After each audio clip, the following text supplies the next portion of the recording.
Happy Rakshabandhan छोटी।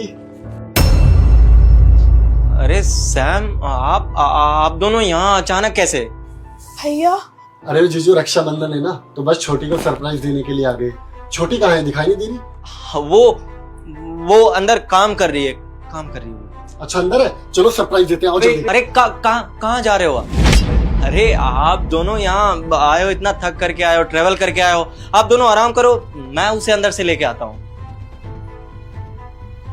Satakshi, have you notice something? मैंने जीजू को बोला कि मैं छोटी बहन को सरप्राइज देने के लिए आया, और उन्होंने बोला कि मैं उसको जाकर बुलाकर लेकर आता हूँ। हाँ, बुलाना था तो सरप्राइज कैसे हुआ? मैं कुछ समझा नहीं।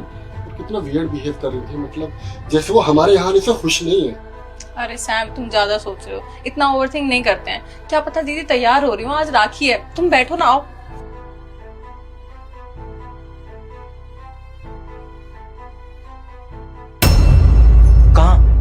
कहाँ जा रही है? भैया भाभी आए हैं ना, उनसे मिलने। हाँ, तेरे भैया भाभी आए हैं इसलिए तुझे समझाने आया हूँ। आराम से बाहर जा, राखी बांध और अपने भाई को ना यहाँ से भेज। और मेरी एक बात कान खोल के सुन ले, अपने भाई को कुछ बताने की कोशिश की ना, तो अभी तो ये चेहरे पे थोड़े बहुत निशान दिए हैं मैंने, उसके बाद वो हाल करूंगा कि शीशे में खुद को देख भी नहीं पाएगी। आई बात समझ में? Very good. अब ये चेहरे का निशान छुपा, और ये आंसू बहाने की जरूरत नहीं है, ड्रामे कर रही है, छुपा। ये वेरी गुड। चल।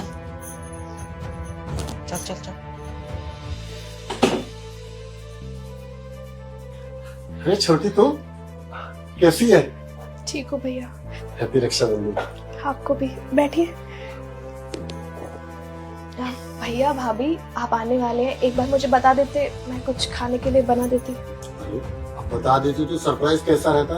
हम दोनों ने डिसाइड किया क्यों ना छोटी को सरप्राइज देते हैं जाके। रक्षाबंधन जो है, वैसे भी हमने जीजू को कॉल किया था, हमने बोला दीदी को भेज दो, राखी है। तो जीजू बोलने लगे घर पे कोई है नहीं, और मेरा ध्यान सिर्फ दीक्षा ही रखती है, तो अब कुछ तो करना ही था। तो तुम्हारे भैया ने और मैंने प्लान किया कि तो चलो हम ही लोग चलते हैं, राखी तो बंधवानी है ना बहन से। दीदी ये चोट कैसी है इतनी ज्यादा? वो भी वो क्या है ना कि ये घर में सफाई कर रही थी, पंखे साफ कर रही थी। अब मैडम से बोलता हूँ घर का काम मत किया करो, लेकिन मैडम को काम करना है। मैं बोला इससे कि मेड लगवा देता हूँ, लेकिन नहीं, मैडम को पैसे बचाने हैं। अब वही पंखा साफ कर रही थी, अचानक पैर फिसल गया तो गिर गई। वो तो मैं टाइम पे आ गया अचानक से, तो बचा लिया इसको। हाँ भैया, ये सही कह रहे हैं, वो मैं साफ सफाई कर रही थी ना, तो पैर स्लिप हो गया, तभी ये लग गई। लेकिन ये फोर्ट के पास भी गिरने से लगी। अरे वो दोनों चोट एक ही बार लगे थे, इवन 3 चोट लगे हैं, हाथ पे भी लग गए। टाइम पे आके बचा लिया, वरना बहुत ज्यादा नुकसान हो जाता। बड़ी हो गई है मेरी छोटी बहन, घर पे तो ये गिलास पानी तक नहीं देती थी किसी को, और यहाँ पे पंखे तक साफ कर रही। जीजू ध्यान रखा करो मेरी छोटी बहन का, बहुत लाड़ प्यार से नाज़ से पाला है हमने इसे, हर ख्वाहिशात पूरी की है इसकी। ये सब छोड़िए भैया, मैं आपके लिए ना बहुत सुंदर राखी लेकर आई हूँ, आप लोग बैठिए, मैं अभी आई। और बताओ जीजू, काम कैसा चल रहा है आपका? हाँ, बहुत बढ़िया, अच्छा चल रहा है।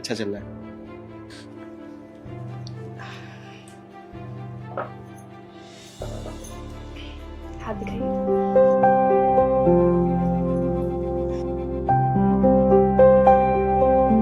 अरे वाह, बिल्कुल मेरे कुर्ते से मैचिंग, चॉइस तो अच्छी है मेरी बहन की। लाइए, मेरा नेक दीजिए। अच्छा, कुछ देना भी पड़ेगा क्या?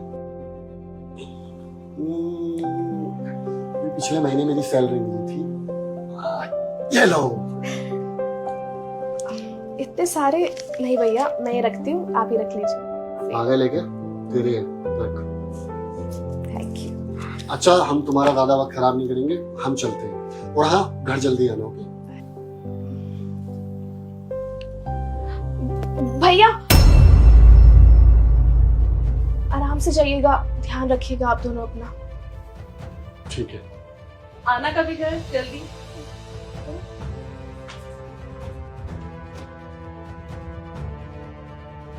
सताक्षी, तुम्हें जीजू का बिहेवियर थोड़ा सा अजीब नहीं लगा? और मैंने ऐसा फील किया कि छोटी भी हमसे कुछ छुपा रही है। चलो।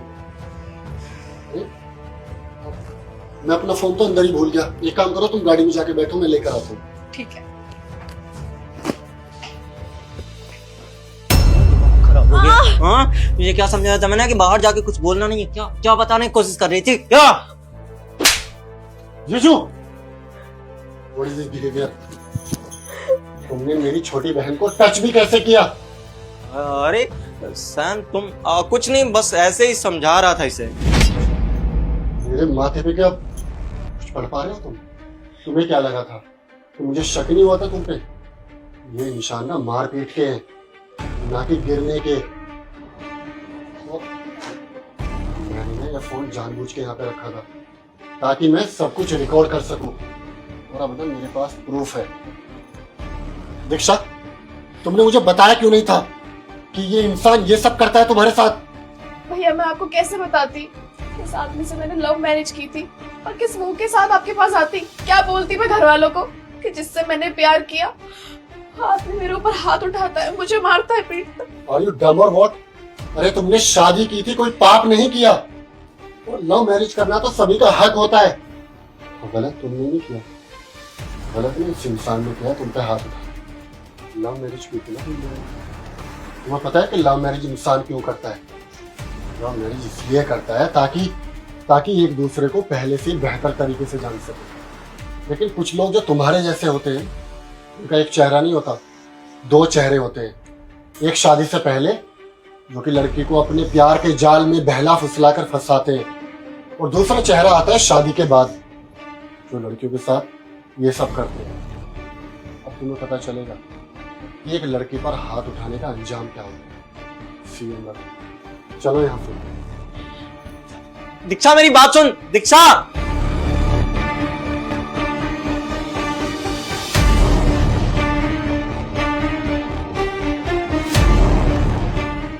राकेश जी, ये तुम्हारी 3 महीने की सैलरी है 54,000 रुपये।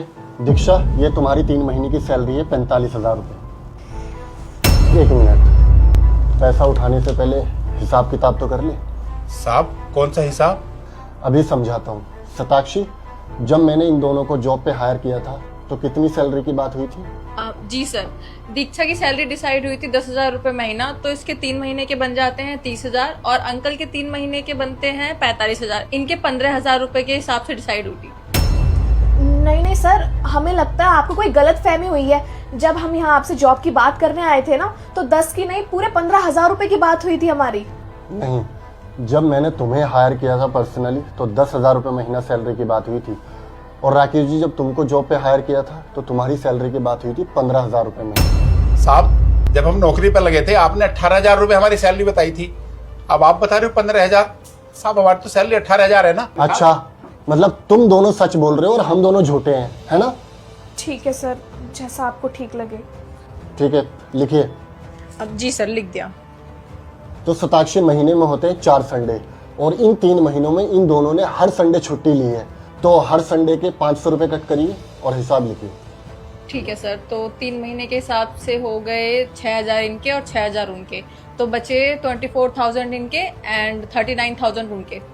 सर माफ कीजिएगा, पर संडे तो नहीं कटता है ना, और मैडम ने ऐसा कुछ भी नहीं बताया था जब जॉब की बात करने आए थे कि संडे कटेगा। कहीं किसी भी कंपनी में संडे नहीं काटते हैं सर, आप क्या बोल रहे हैं? हाँ हाँ साहब, दीक्षा मैडम सही कह रही है।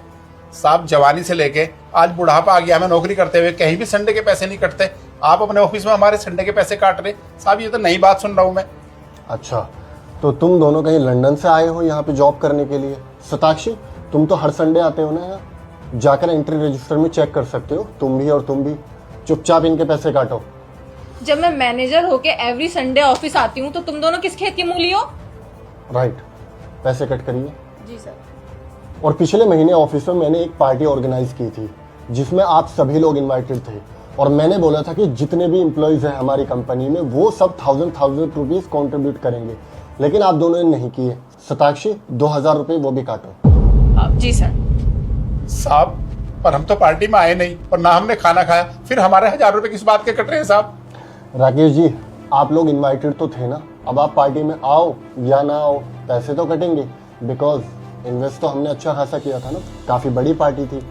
सर हम जानते हैं कि पार्टी ऑर्गेनाइज की थी आपने, पर सर हम इसलिए नहीं आए थे ताकि हमारे पैसे ना कट जाएं, हमें 1000 रुपये देने पड़ते, हम क्या करते पार्टी में आके, हम तो इसी वजह से नहीं आए थे। और आप है कि हमारी सैलरी में से 1000 रुपये और काट रहे हैं।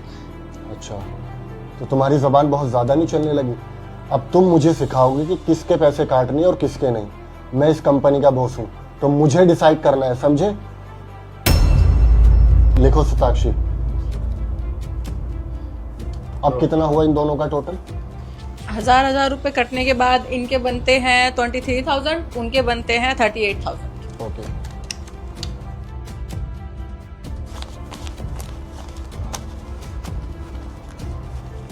तो दीक्षा जी, ये रहे आपके 3 महीने के 23,000। और राकेश जी के कितने बने थे? 38। राकेश जी, तो ये रहे आपके 38,000 रुपीज। धन्यवाद साहब, हमें तो लगा था कि हमें पता नहीं कितने पैसे मिलेंगे। ठीक है साहब। अच्छा सुनो, मुझे एक बात बताओ, जब आपने इस कंपनी में जॉब ज्वाइन की तब आपने इस कंपनी की गाइडलाइन पढ़ी थी? नहीं साहब। एग्जैक्टली, नहीं पढ़ी होगी। जैसे दीक्षा जी और राकेश जी, मैं आपको एक बात बताना चाहता हूँ कि किसी भी कंपनी में संडे के पैसे नहीं काटे जाते।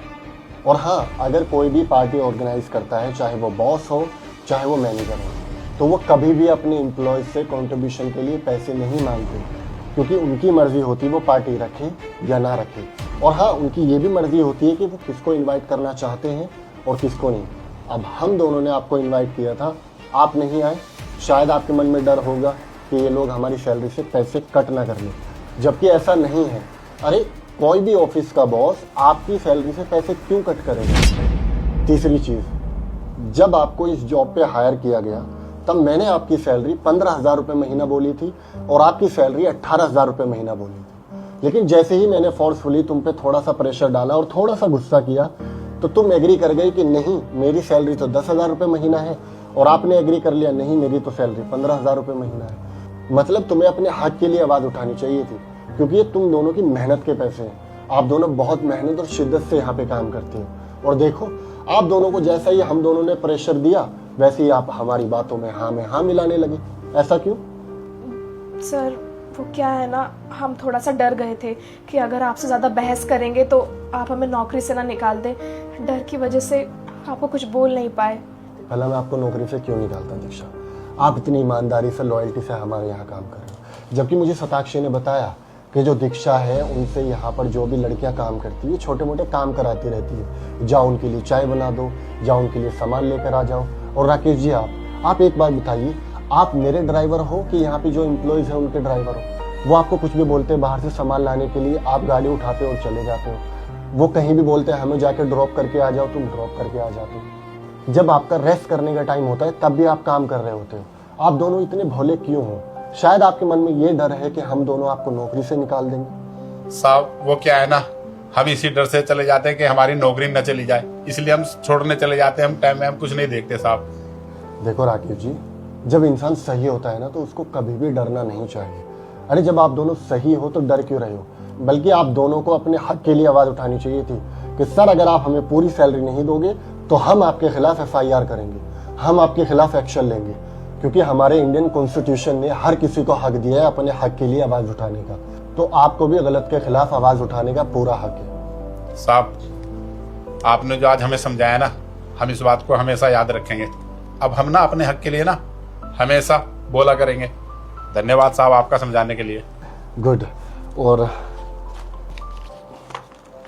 और ये रही आपकी बाकी की सैलरी।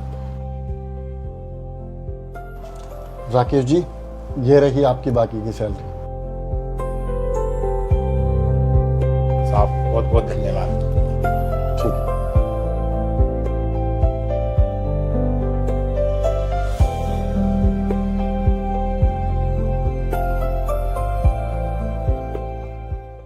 तू यहाँ अरे और कितनों घर बर्बाद करेगी तू? अच्छा ये क्या बदतमीजी है? तुम इनसे ऐसे कैसे बात कर रही हो? साहब वो तो आप इसी से पूछिए ना, मैं ऐसे क्यों बात कर रही हूँ। और तुझे शर्म नहीं आती है? तुझे मेरे साहब ही मिले थे घर बर्बाद करने के लिए। अरे शर्म कर थोड़ी तो। सतीश, कौन है ये? मैं तुम्हारे यहाँ पहली बार आई हूँ और ये लड़की मेरी बेइज्जती कर रही है। वेट, मैं बात करता हूँ इससे। दीक्षा, ये जो तुम कर रही हो ना, ये बदतमीजी है, और तुम्हें अच्छे से पता है कि इस बदतमीजी के लिए मैं तुम्हें नौकरी से भी निकाल सकता हूँ। ठीक है साहब, अगर ये इस घर में ऐसी आती रहेगी ना तो हमें यहाँ काम ही नहीं करना है। आप रखिए इसे, हम ही यहाँ से जा रहे हैं। दीक्षा, सताक्षी, तुम इसे जानती हो क्या? ये तुमसे ऐसे कैसे बात कर रही थी? सतीश, तुम कैसी बात कर रहे हो? मैं इसको कैसे जानती होंगी? मैं तो इससे पहली बार मिली हूँ, तुम्हारे पास पहली बार तुम्हारे घर पे आई हूँ। मुझे नहीं पता कौन थी ये। You are right. छोड़ो, कोई बात नहीं, चाय पियो तुम।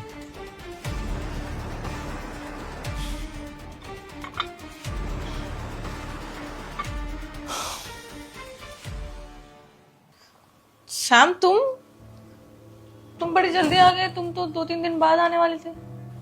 हाँ, आने वाला तो 2-3 दिन बाद ही था, लेकिन मेरा ना काम में मन नहीं लग रहा था, इसलिए बस जल्दी से जल्दी काम ख़त्म करके वापस आ गया। यार सताक्षी, मुझे ना एक चीज़ बहुत परेशान कर रही है। मैं यकीन नहीं कर पा रहा हूँ कि मेरी बहन ऐसा करेगी।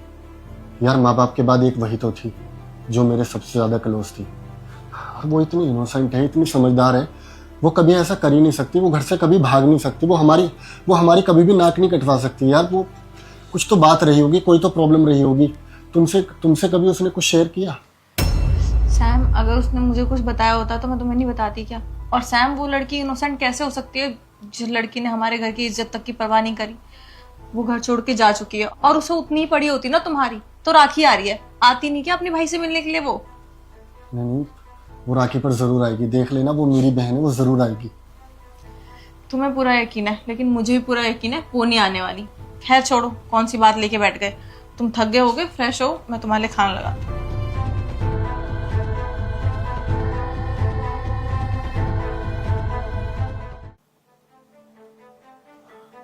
ओए, कहाँ घुसी चली आ रही है तू? तो फिर आ गई। तुझे घर से निकाला था ना मैंने। कितनी बेशरम औरत है तू, बार बार आ जाती है। निकल यहाँ से। आज राखी का त्योहार है, मैं भैया को राखी बांधने आई हूँ। राखी बांध के चली जाऊंगी यहाँ से। आप एक बार उन्हें बुला दो। कोई भैया नहीं है, अब वो बाहर गए हुए हैं, 2-4 दिन में आएंगे वो वापस। तू निकल। मैं जानती हूँ आप मुझसे झूठ बोल रहे हो, भैया घर में ही है ना। मैं सच में राखी बांध के चली जाऊंगी।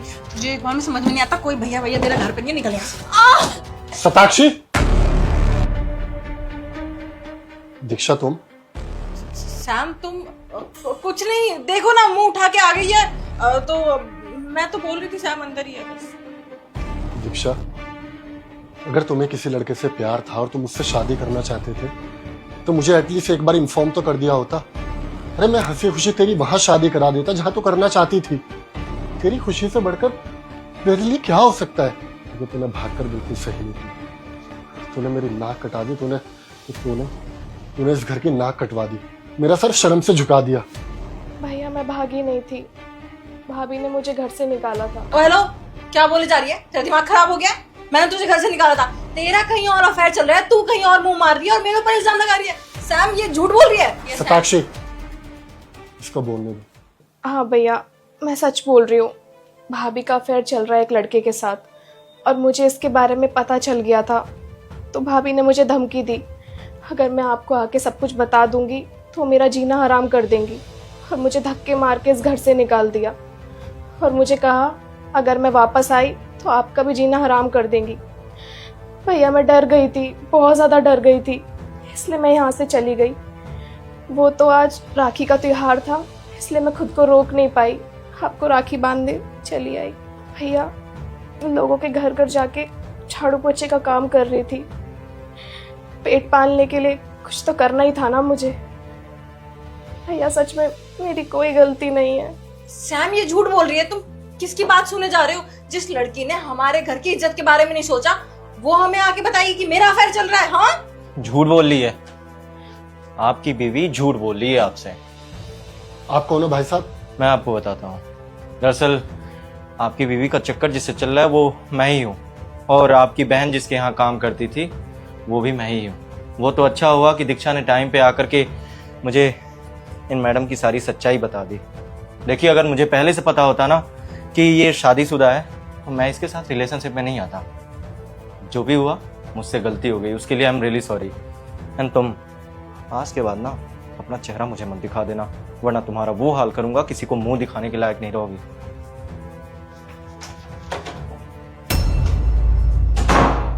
सताक्षी, किस चीज की कमी की मैंने? और तुम्हें सिर्फ छोटी की जिम्मेदारी दी थी। अरे माँ बाप के बाद कौन था इसका ख्याल रखने के लिए? तुम और मैं। और तुमने अपनी अय्याशों के चलते इस बच्ची की जिंदगी खराब कर दी।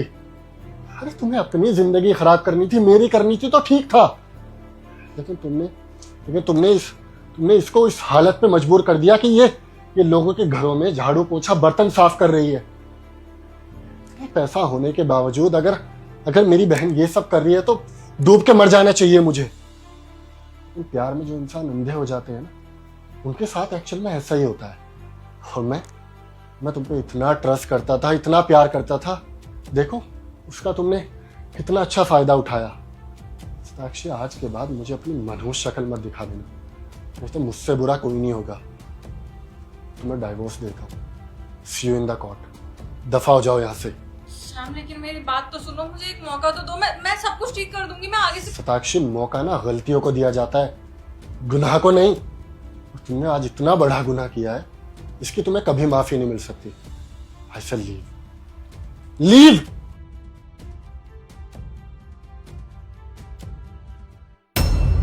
दीक्षा, मुझसे बहुत बड़ी गलती हो गई। मैं अपने भाई होने का फर्ज नहीं निभा पाया और तेरा ख्याल नहीं रख पाया। लेकिन अब मैं आ गया और सब ठीक हो जाएगा। मैं खुद तेरा ध्यान रखूंगा। मैं कभी किसी और पे निर्भर होऊंगा ही नहीं। भैया, मैं ऐसा कोई काम नहीं करूंगी जिसकी वजह से आपका सर शर्म से झुक जाए।